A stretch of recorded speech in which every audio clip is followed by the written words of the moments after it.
As he gets closer to an all-out White House bid, Senator Barack Obama's candidacy has already come under an all-out attack. An allegation that as a young boy in Indonesia, he was educated in a madrasa, a Muslim religious school that often educates extremists. Howard Kurtz of CNN's Reliable Sources took a closer look at the rumor and the uproar, and our John Voss is actually on the scene in Indonesia with a first-hand investigation of the facts. Let's begin our coverage with Howard. Howard? Wolf, the first media controversy of the 2008 presidential campaign has erupted and is raising questions about journalistic behavior.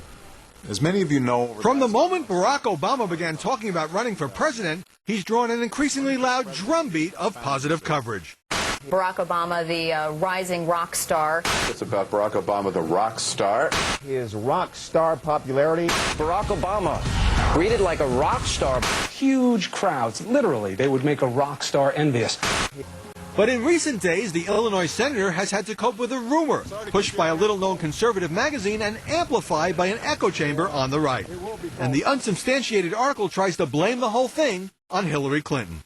Insight magazine, which is owned by the conservative Washington Times, says Obama went to a madrasa, the type of Muslim religious school often associated with teaching the most fundamentalist form of Islam. The article also accused him of supposedly hiding that he was raised as a Muslim. An Obama spokesman calls the story, based entirely on unnamed sources, trash and completely false. Obama has already revealed in his 2 autobiographies that he spent 2 years at a predominantly Muslim school. This, by the way, when he was just 6 years old. The senator today is a Christian who belongs to a Chicago church. Insight also claims the madrasa allegation has been spread by researchers, quote, connected to Senator Clinton, again, without a single named source or document. A Clinton spokesman calls the piece an obvious right-wing hit job. The allegations got a big boost from Rupert Murdoch's media empire, with the New York Post running this headline, Osama Mudd flies at Obama. And Murdoch's Fox News channel touted the claims on 2 programs. The gloves are off. Hillary Clinton reported to be already digging up the dirt on Barack Obama. The New York senator has reportedly outed Obama's madrasa past. Let me begin. But as we now know, there is no madrasa past. Obama spokesman Robert Gibbs, who called Fox's broadcasting of the madrasa tale appallingly irresponsible, says he didn't think much of a clarification carried this morning on the program Fox and Friends.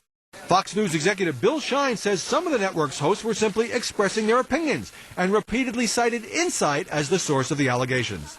Some conservatives say Obama should expect his personal life to come under journalistic scrutiny. I think the background on Obama, when all he's running on is his background, is fair game. If this thing is a lie or a smear, then it needs to be denounced and pelted from the public sphere for being an unfair and untrue allegation.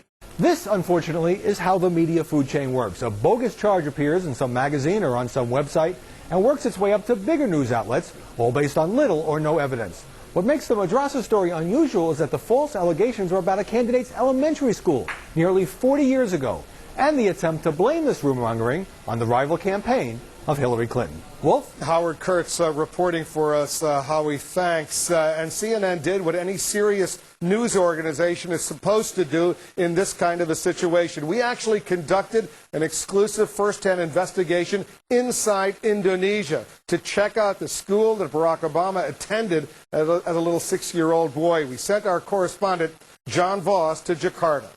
John?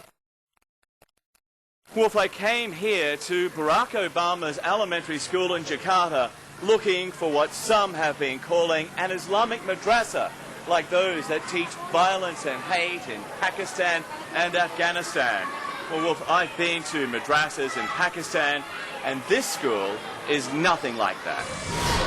In the quadrangle of this elementary school, boys and girls aged from 6 to 12, neatly dressed in uniform, playing together, just as a young Barack Obama would have done almost 40 years ago. Here they're taught science and math, and practice traditional Indonesian dance. Basuki Elementary follows a national curriculum, just like it did in the 60s and 70s. Take a close look at Obama's teachers. Women and men, all in Western-style dress. There are religion classes once a week. Most of the 450 students are Muslim and are taught about Islam. the handful of Christians learned that Jesus is the Son of God. The deputy headmaster tells me he's unaware that his school has been labelled an Islamic madrasa by some in the United States, and bristles at the thought. This is a public school. We don't focus on religion, he told me. In our daily lives, we try to respect religion, but we don't give preference to one or the other. Bandung Winatjanto attended Basuki with Obama, who back then was known as Barry. They were in Boy Scouts together. And he says in all these years, not a lot has changed at his old elementary.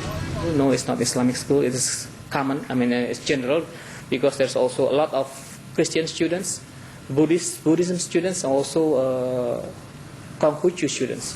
And Wolf, in almost every way, this school is typical of all state-run schools in Indonesia, except this is probably one of the wealthiest neighborhoods in Jakarta. The U.S. ambassador lives just up the road, and this school is probably better off than most. Wolf? All right, John Voss in Jakarta for us. An excellent report. Glad we could bring that to our viewers. This program